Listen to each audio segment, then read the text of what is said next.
Jones, and I'm the Senior Accounts Technician here at Loud and Clear Accounting. I just wanted to make a short video really just to hopefully try and answer the question of what is my director's loan account. You probably haven't come across a director's loan account until you set up your limited company and you've sat down with your accountant to discuss your year-end accounts.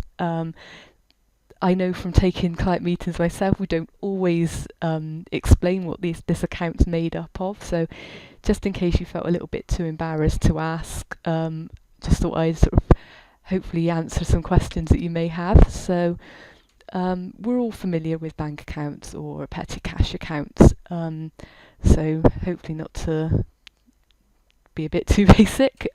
We pay money in, generally ourselves. I mean, we may make some personal loans into the company or whatever, but we pay money in, we take money out, generally expenses or staff salaries, but obviously our own salaries and things like that as well. And then there's the balance at the end of the day or the month of the year, or however we're going to start looking at it. So it's something that feels very tangible. Obviously I put the weaker kick it. So but your director's loan account, however, isn't tangible. It's something that you're not aware of as the year goes on. It's not something that is easy to be checked. So you're generally only aware of your director's loan account when your bookkeeper's done your monthlies or your accountant has done your year-end accounts. So, but however, it works in exactly the same way as your bank account. So money goes into it, and then money comes out. So, and then obviously there's a balance at the end. So, what money goes into your director's loan account? So, when you first set up your limited company, it's going to be any initial capital you've paid in. So, if you've taken out a personal loan, just to give you some money to start off with. If you had a sole trade, maybe you had some equipment which the limited company has purchased from yourself. Or again, if you didn't need a personal loan, maybe you've just put in some money from your own savings. It could also be goodwill. I know they've changed the rules in December 2014. Just trying to think, 3rd of December 14, I think it was. So if you sold your sole trade to your limited company before then, you might have had a lump sum that you purchased from goodwill. There'll be your salary. Normally I would say a sort of estimate is going to be about £650 a month. You may not take that directly, so your accountant, whoever runs your payroll, will have that going through with the rest of the staff, but you may not actually take that, so that will be going into your director's loan account as well. Any dividends, you may calculate this, or your accountant may do it at the year end, you may do it monthly or whatever, but your share of the profits anyway. And then also there's any expenses that you pay for personally. Generally this will be mileage claims, but it may also be any small cash expenses that you pay during the year. Could be could be something as small as you pay for some stamps, or you pay for some cakes for the staff. Anything that during the year that goes through as an expense, but you've paid for it out of your own money. So I've just put some estimates for some figures on there. So say you put in £5 with the value of your equipment from your sole trade. There's also a bit of goodwill. I've put through I did it as an estimate of £650 a month. Your accountant will be calculating that for you, and it will depend on your circumstance as well. And I put roughly through £30,000 worth of dividends, and saves about £3,000 worth of mileage claims and expenses.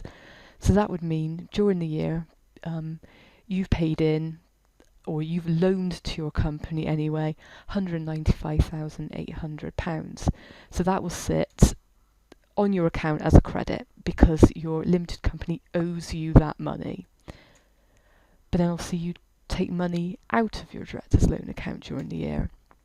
So that's generally going to be any personal expenses, especially if you had a sole trade beforehand. You're probably used to your company paying for, your fuel, your car insurance, services, stuff like that. Any clothing, that's deemed to be a personal expense, and food and drinks. So, the McDonald's you get in on the way for work, or your coffee, that's not a business expense. So that will be coming out of your director's loan account. Referring to the bank, you may just withdraw sort of random bits of cash, and as and when. You may set up a direct debit. I mean, I've put here sort of 5,000. So in terms of money going in, officially, you have your £650 salary, plus, it might be sort of £1,500 dividends, but you've chosen to withdraw £5,000 a month. So you've got those sort of amounts going out. You've also got, I put any cash you take from the till. So you've got your patients paying in cash. It might be sort of £35 a time, whatever you charge.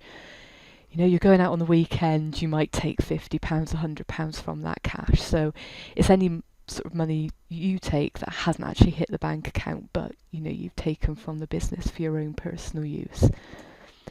And then we've also got tax return items. So your superannuation, obviously that's your pension payment, so that's not a business expense. So that will leave the company through your director's loan account, and it will go through on your tax return.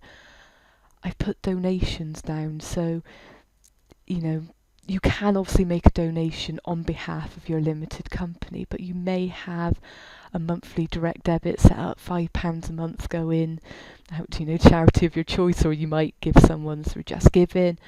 Again, those will, if they're done in your own personal, your own name, then that will go through your tax return. So it will be coming out of the limited company through your director's loan account. Again, I've put some figures next to it just as a bit of an estimate. So obviously these will vary. If you don't have any NHS thing, then you won't have any superannuation, but it gives you a rough idea. So based upon these, over the year, you have withdrawn from the limited company £104,560. So what's the net effect of this? So obviously you have loaned the company £195,800, which is your money. You can withdraw it whenever you want, interest free, no tax to pay on that or whatever. So, and then based upon those figures, you withdrew during the year £104,560, which means that the limited company, as at the year end, still owed you £91,240. So that would then roll on to the next year. Again, if you wanted, on the first day of the next financial year, you could withdraw the whole lot. You might continue your spending as you've done in previous years. There's no tax to pay. It's yours. It's a loan. Obviously, we can just look at these figures now. You've withdrawn almost the whole amount of what the company owes you. So I put here, what if the figures were reversed, and actually at the beginning of the year the company only had the £104,000 left to pay you back, but you withdrew 195. Obviously that means then that you owe the limited company the £91,000. I suppose to summarise, it is not good to owe your limited company money. HMRC do not like this. It's deemed as a bit of a perk. So the first thing is you need to pay it back. The first thing you'll probably look at doing is taking more dividends. You need to have obviously the profit in the limited company to be able to do that, and it will be deemed as additional income to yourself. So obviously you've got to look at, you'll probably be paying a higher rate of tax on it. So obviously not very beneficial from that point of view. If you're not able to pay it back, the amount within 9 months of the financial year end, there will also be a corporation tax charge on that, and it will also be considered to be a benefit in kind, so you'll have a P11D. So basically talk to your accountant as soon as possible if you're aware that your director's loan account is overdrawn. So effectively, to summarise, your director's loan account is a log of how much money either your limited company owes you, which is good, or that you owe your limited company, which is bad.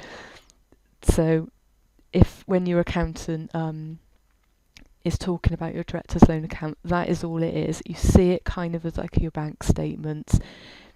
You've paid money in, you've paid money out, and it is literally how much money is left for you to withdraw tax-free from your company, or looking on these things on that we've got on the screen at the moment, how can we pay that money back if you've withdrawn too much money?